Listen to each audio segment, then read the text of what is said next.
Hey guys, what's going on? Darren here, and welcome back to the preview and prediction series. This is the series where I'll be previewing and then giving my predictions for the upcoming Grand Prix. And this time, we're going to be previewing the Belgian Grand Prix at Spa-Francorchamps as F1 returns from its summer shutdown. Spa is one of the great and legendary F1 circuits. However, unfortunately, the powers that be don't seem to want to keep this classic track on the calendar, and this could be either the last or second to last Belgian Grand Prix. So let's make the most of this weekend, because it could be one of the last. Before we get into this weekend's Grand Prix, let's talk about what happened last time out at Budapest for the Hungarian Grand Prix. And what can we say? This was another weekend where Ferrari had a golden opportunity to close the gap to Red Bull. And instead of closing the gap, they somehow managed to throw it all away and fall even further behind their main rivals. George Russell for Mercedes claimed his very first F1 pole position from Carlos Sainz in second place, and Charles Leclerc was in third. The two Red Bulls were down in P11 and P10. How could Ferrari screw this up this time? Well, off the line, the two Ferraris started on mediums, and George Russell was on softs. Russell led the two Ferraris early on, but the softs quickly wore out. They were expecting rain, but it never came, and on lap 15, Mercedes boxed Russell, and this was where it all started to fall apart for Ferrari. Carlos Sainz stopped shortly after that, meaning that one of his two medium sets had only done 16 laps. Charles Leclerc stayed out until lap 22, and things for him at least seemed pretty good. At least right now. 22 laps was a decent length for Charles, and he jumped Carlos Sainz and almost George Russell too, but was then able to take the lead with a brilliant move around the outside of Russell into turn 1, and then he started to pull away. Things were looking great for Ferrari, but then, in typical Ferrari fashion, they threw it all away. Despite the tyres working nicely for Ferrari, they decided to box Leclerc early on lap 40. Meaning that he only did 18 laps on a fresh set of mediums versus 22 laps on a fresh set of mediums that he had before, despite having more fuel earlier on in the Grand Prix. Not only did they pit him early, but they decided to put him on hard tyres, and this was because they pitted him so early he couldn't use softs to get to the end.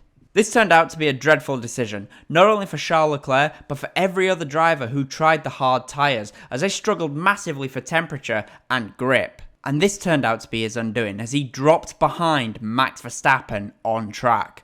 Verstappen and the Red Bull then were in fine form. Max then blew past Sainz and George Russell, and from P10 on the grid, Max Verstappen won the Hungarian Grand Prix and extended his lead in the Drivers' Championship from Charles Leclerc, who finished down in 6th place, having done a 3-stop strategy. With that victory, Max Verstappen now has an 80-point lead in the Drivers' Championship, and Red Bull has a 97 points lead in the Constructors' Championship over Ferrari. Now, what I would like to do before we talk about this weekend's Belgian Grand Prix is talk about last year's Belgian Grand Prix and use that to see if there is anything that we can learn for this weekend.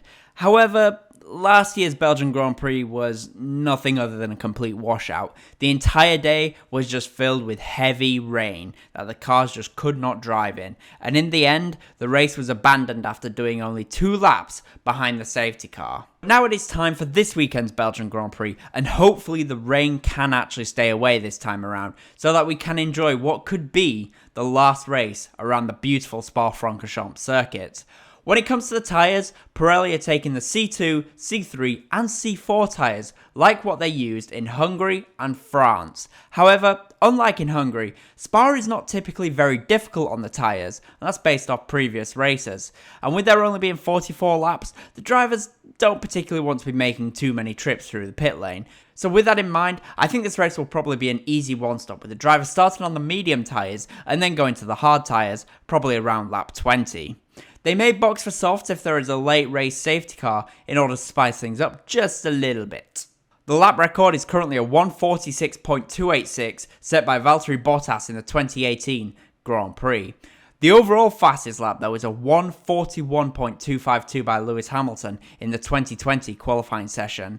And with that big discrepancy between fastest lap and overall fastest lap, That to me indicates that they don't typically do more than one stop, because what would usually happen is someone would come in late in the race and then they set a blistering fast lap. However, with the fastest lap being 5 seconds slower than the fastest ever lap, yeah, that doesn't typically happen. So it will probably be a one-stop race this weekend. Now let's look at the top 3 teams, and let's start off with Red Bull. Red Bull are coming off a ridiculously successful Hungarian Grand Prix, despite the fact that their qualifying session was absolutely terrible. The Spa circuit, in my opinion, should suit their car very nicely. Spa is typically a low downforce circuit, as there is not much need for downforce, as the corners are typically very fast flowing and they're not very tight, which doesn't test the aerodynamics to their maximum. On top of this, Spa features a very long straight at the top of Eau Rouge, and also Blanchemont, which is a very fast, flat-out curb. With this in mind, and the fact that Red Bull is a very slippery car in a straight line, and efficient with its downforce, we could see a very strong weekend from them, should it stay fully dry. Next up is Ferrari, and for me they have thrown away this championship, and thrown away races that they should have won quite easily. There are rumours going around that they will be taking a new power unit this weekend, and with that in mind, they may already be out of the equation for victory this weekend.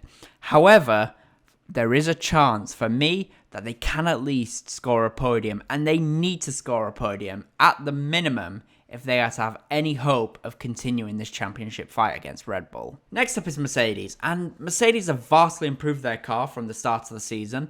At the start of the season, it was an absolute bouncing dog, and they seem to have got on top of that. However, this race will be a big test for them. This is the first race circuit in a very long time where there is a very long straight, and the long straight so far has been the Achilles heel of this car. It will be interesting to see if they have managed to unlock some much needed straight line pace, which should help them at Spa. But thankfully for them, if it is true that both Ferraris will be starting down the order with a power unit penalty, then this could be a good opportunity for both Silver Arrows to maybe even get on the podium, if not just one. And now for my predictions, and with the potential that Ferrari is starting at the back of the pack, I would be surprised if anyone can really take the fight to Max Verstappen. I think personally he has pole position in the bag, and in the race, I can only really see him winning the race from Sergio Perez in second place, and Lewis Hamilton for me is going to finish in third place for Mercedes. I think Hamilton will continue his fine form in the Mercedes and score his 6th consecutive podium.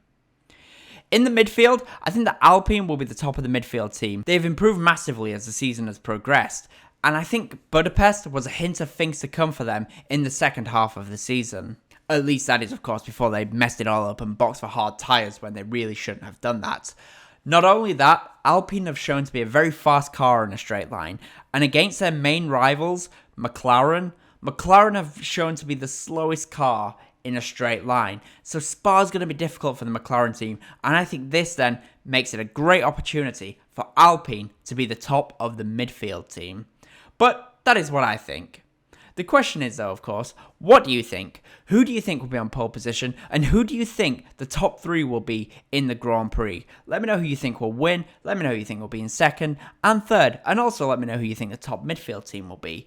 And of course, I read every single comment and I respond to every single comment as always, so please do of course comment, leave a like, and if you haven't already of course, subscribe to the channel for more F1 content. Thank you all so much for watching guys, and I'll see you again soon.